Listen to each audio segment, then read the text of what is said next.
Olá, sejam bem-vindos a mais uma aula de rede de computadores. Aqui é o professor Lidiomar e hoje, após termos sido apresentado a estrutura dos conteúdos e formas de avaliação do segundo bimestre na aula passada, iniciaremos as aulas desse segundo bimestre propriamente ditas com o estudo dos protocolos de comunicação de dados, conteúdo que chegamos a estudar alguns conceitos iniciais no primeiro bimestre, mas que aprofundaremos mais a partir de agora. Vimos no semestre passado que protocolos correspondem à parte dos softwares dentro de uma rede de computadores, sendo programas que ficam armazenados nos equipamentos ligados a uma rede para fazer o controle da transmissão de dados entre dois pontos. Nessa aula, especificamente, seremos apresentados aos tipos de protocolos existentes e seus conceitos, a forma como eles corrigem erros que podem acontecer na transmissão, protocolos utilizados em redes públicas compartilhadas, exemplos de arquitetura e equipamentos de redes que usam esses protocolos em redes externas, que incluem as redes MAN e WAN, aqui reconhecidas genericamente como redes WAN. Veremos também o formato dos blocos de dados desses protocolos, em que temos os campos de controle e os dados que são transmitidos, os chamados PDUs, que chegamos a ver na primeira aula do modelo OSI, naquele vídeo da Boston Treinamentos. Comecemos então com os conceitos e tipos de protocolos de rede. O protocolo de comunicação de dados é um conjunto de regras que controla a comunicação para que ela seja eficiente e sem erros.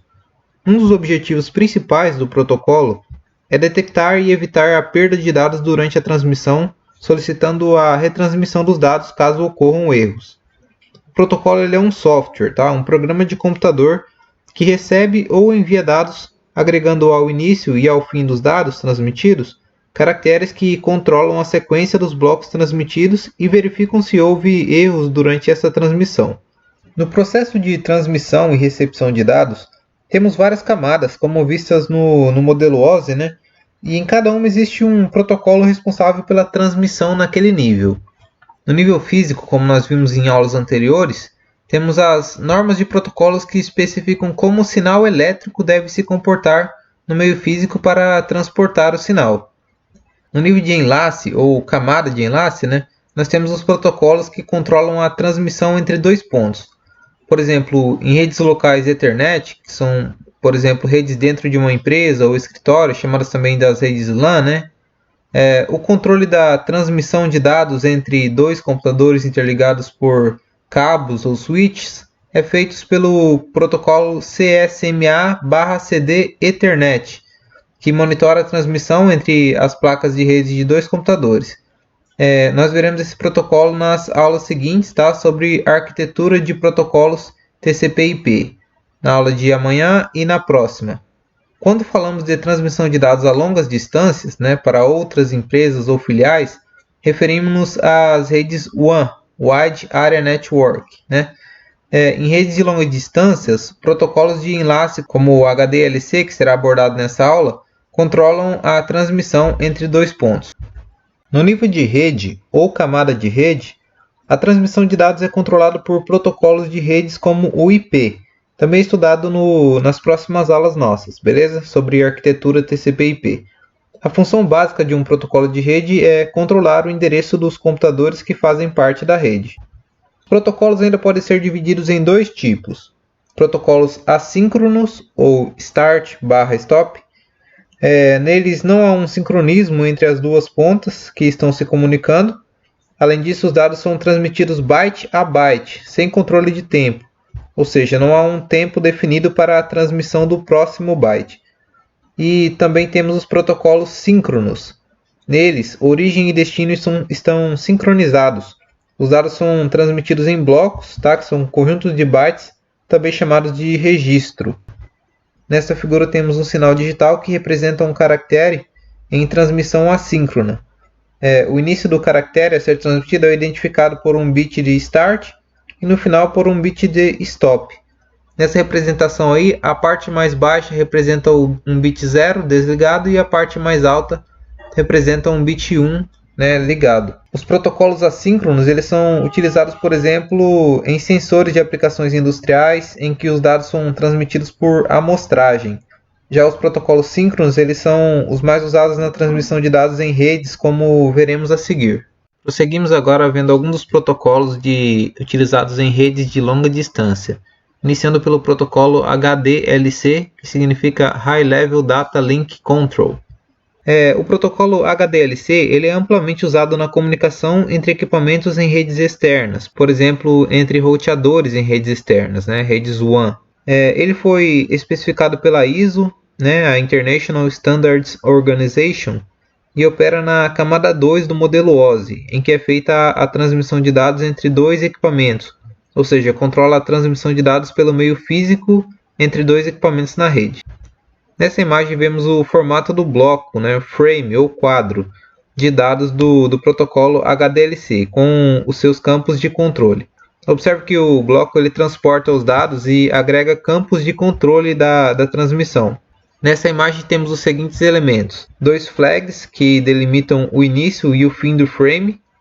O flag tem uma sequência de bits 0, 1, 1, 1, 1, 1, 1, 0 para sua identificação. Temos também o endereço ou address, que representa o endereço de destino da transmissão dos dados. Temos o controle, que indica se o frame é de informação, supervisão ou gerenciamento, ou seja, ele faz essa identificação.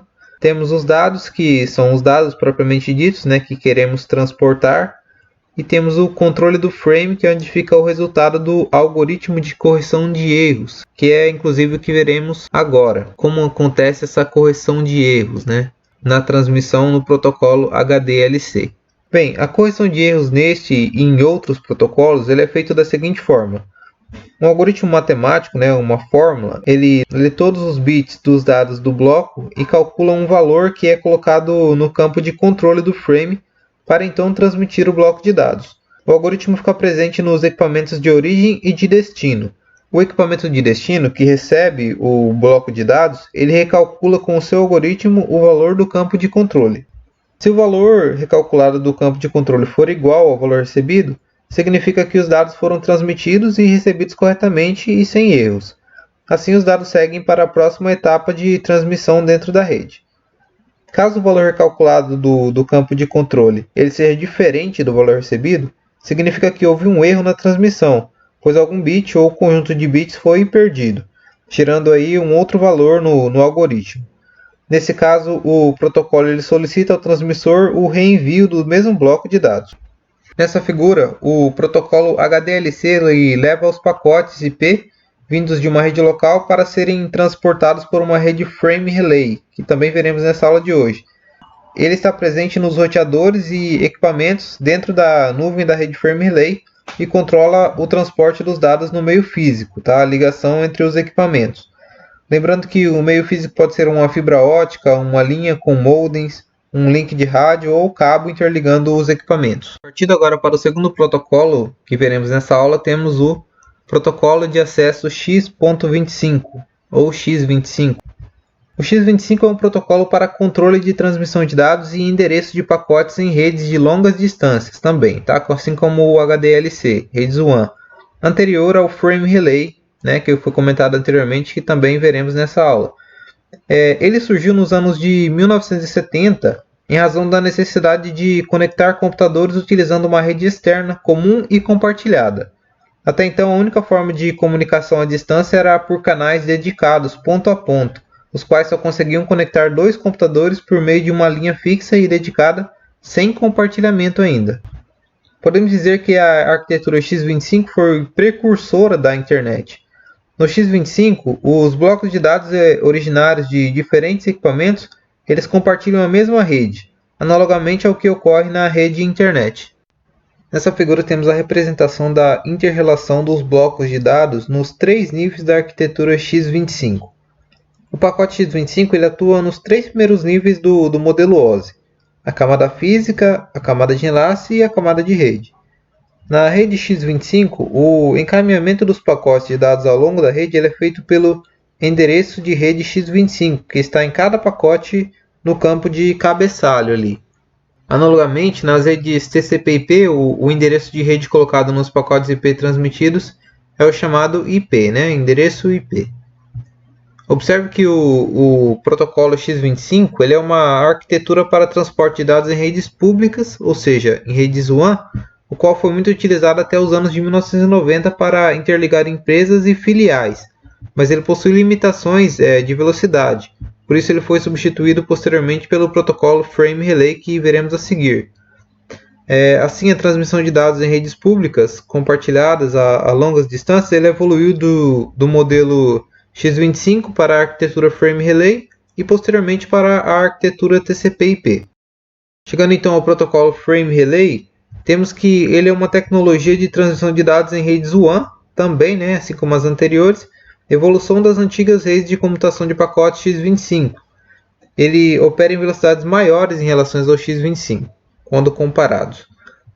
Os pacotes, frames ou blocos de dados transmitidos do Frame Relay, eles são encaminhados ao destino por canais virtuais, através de uma rede compartilhada e controladas por esse protocolo.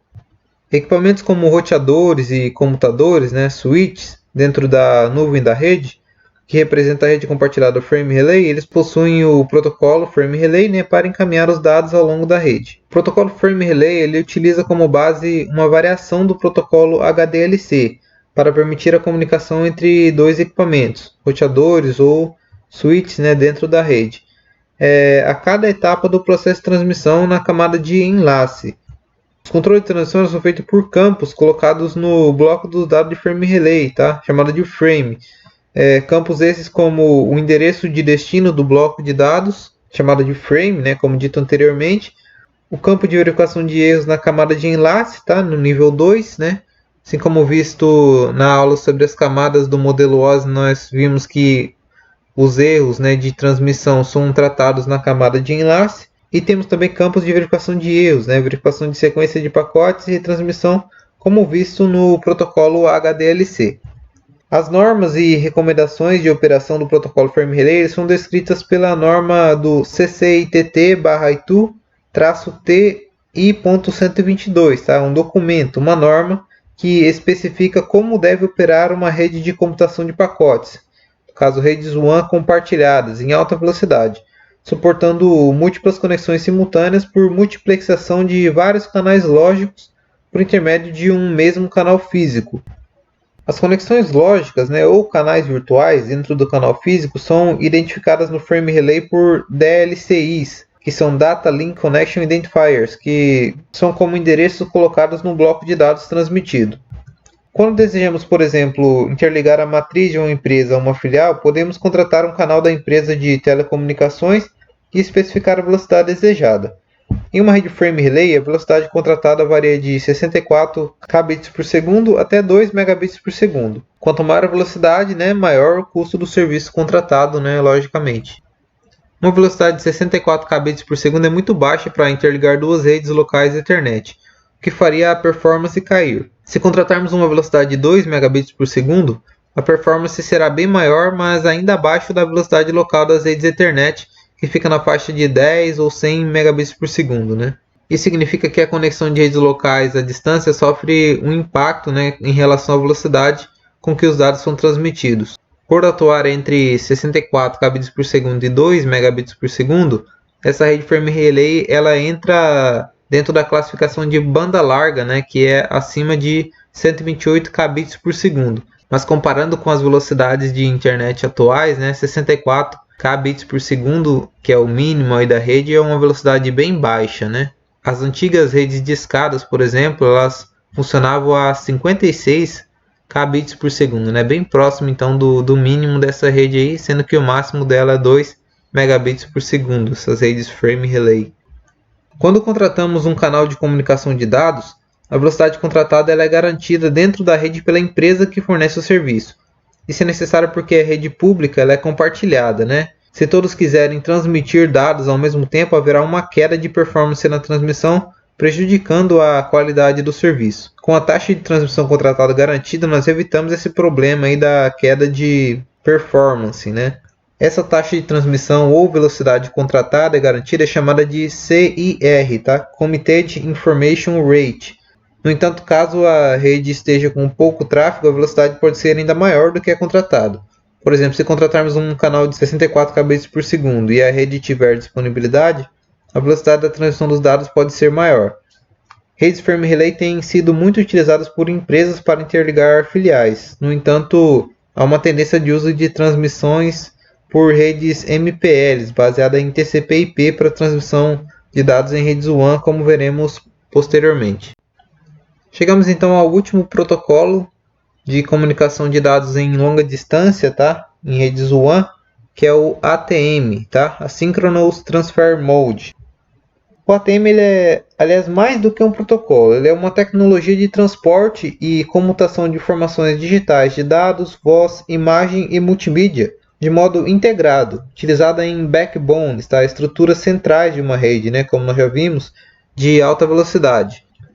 O ATM ele surgiu com o desenvolvimento da rede ISDN de banda larga, tá? Ou BISDN, né? Que traduzindo aí a sigla é Broadband Integrated Service Digital Network, que previa a integração de serviços de voz, dados e imagens e meios com velocidades até 2 megabits por segundo.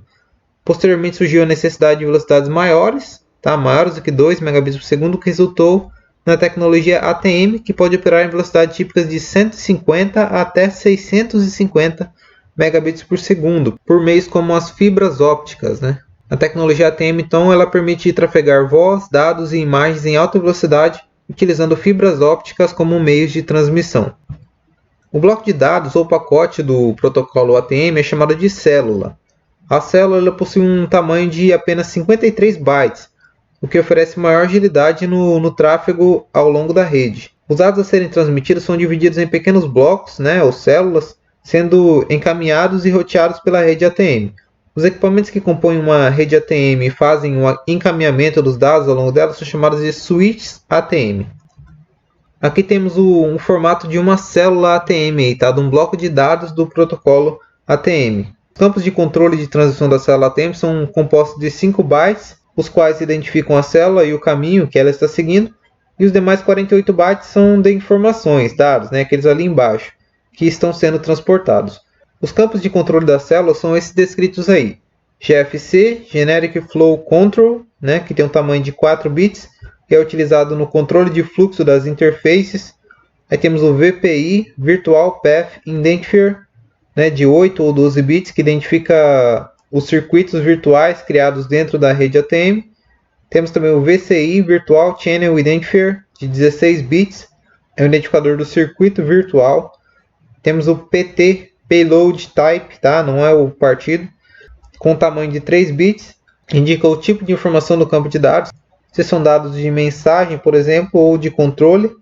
Temos a CLP, Cell Loss Priority, que indica a prioridade na transmissão da célula. E o HEC, tá? Header Error Control, que faz o controle de erros do cabeçalho. Bem, o canal virtual ele simula uma conexão direta entre a origem e o destino.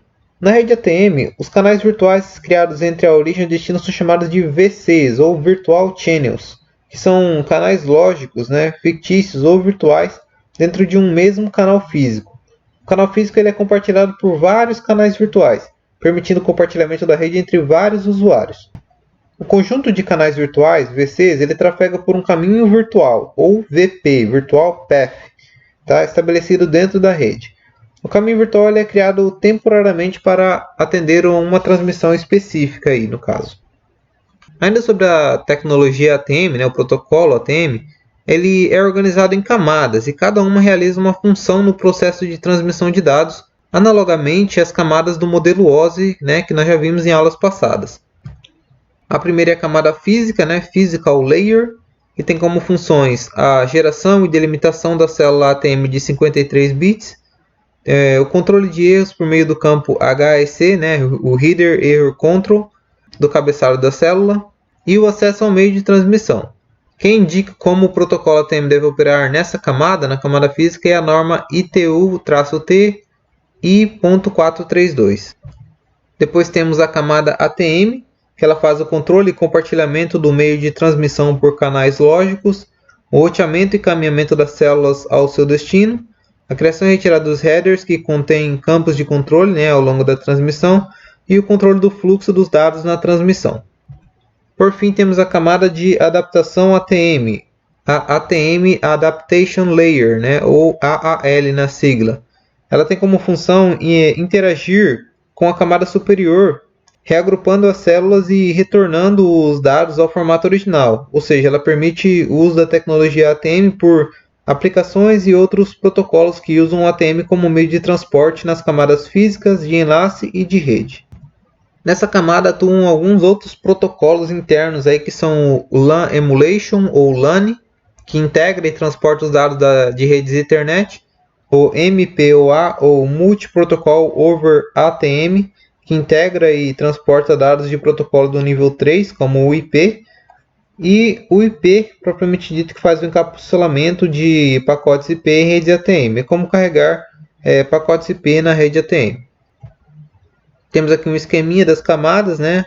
Mais baixa sendo a camada física, depois a camada ATM, a camada de adaptação ATM, logo acima, e depois temos as camadas superiores de controle e aplicações dos usuários. Assim como no modelo OS nós temos as camadas de aplicações, apresentação, né? Mais na parte superior. Agora, como funciona a interface de conexão a redes ATM? Bem, a conexão de equipamentos a uma rede ATM é efetuada por interfaces padronizadas, tá?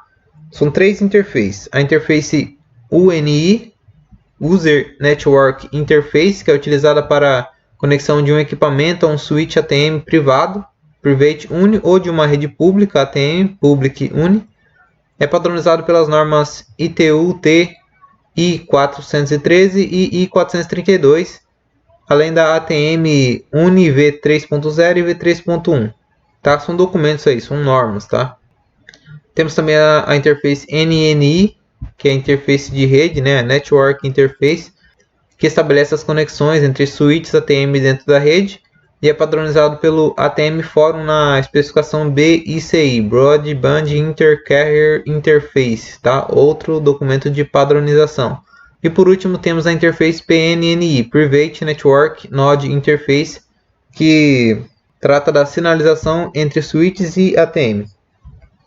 Nesse esquema temos um exemplo de interface de conexão entre equipamentos, tá? Em uma rede ATM, no caso entre os computadores e os switches, né, ATM, que fazem parte dessa rede.